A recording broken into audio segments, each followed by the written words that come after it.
Hey, good morning, church. Hope you guys are having a great morning so far. Sorry for the weird video. I'm out of town, so I'm doing this outside, and there's traffic right there. So if it's a little windy and you can't hear me, I'm sorry. I'll try and speak up. So we are studying through the book of Hosea. We're going through the minor prophets right now, and we are coming to the end of the book of Hosea. We're in chapter 10 today, and honestly, I'm really enjoying studying through this. I've never really read through this book, and it's really interesting to see the points of view. And I knew the story as a kid. I knew the summed up short version, but I never really read it and studied through it. So I'm really enjoying studying through this. So if you guys would jump right in to chapter 10. So chapter 10 is split up into different sections. Two main sections. There's verses 1 through 10 or 1 through 8, and then the rest of the book, rest of the chapter.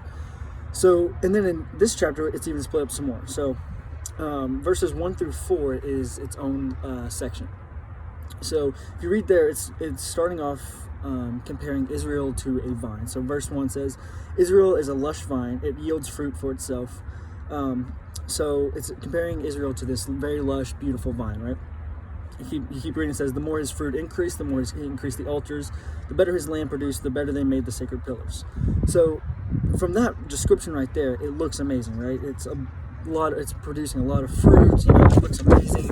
A lot of altars, a lot of pillars. It looks awesome, right?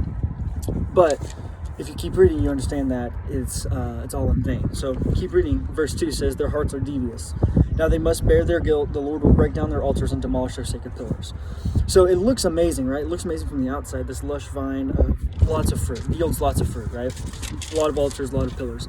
But it's bad. You keep reading into verse 3. It says, in fact, they are now saying, we have no king, for we do not fear the Lord.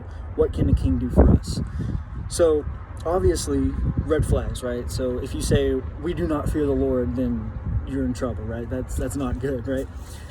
So there's that first part. And then you keep reading. The next section is 5 through 8. It says, the residents of Samaria will have anxiety over the calf of Beth-Haven.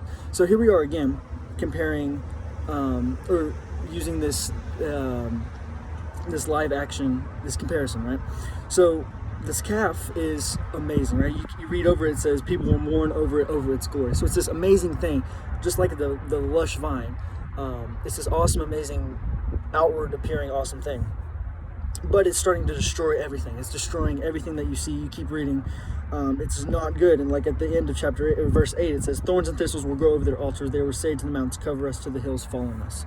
So the main part about this that really jumped out at me is just right through here, verses 1 through 8, is your outward appearance. Just because you put on that mask, just because you look like you're prospering and you look amazing, doesn't mean you're actually doing good. Doesn't mean that God is actually working through you. It could be you working against God's plans. And as you just look at this and you see that they thought they were doing good. This whole chapter is about how awful Israel is doing and how bad and how much they need to be punished. And right here, they think they're doing good. They have this very lush, beautiful vine that's producing a whole lot of fruit that's not good, right? So it just really jumped out at me. I want you guys to think about it as you're reading through this and think about it from this perspective. Do you have that mask? Do you have the lush vine that's producing fruit, but it's not actually good fruit, right?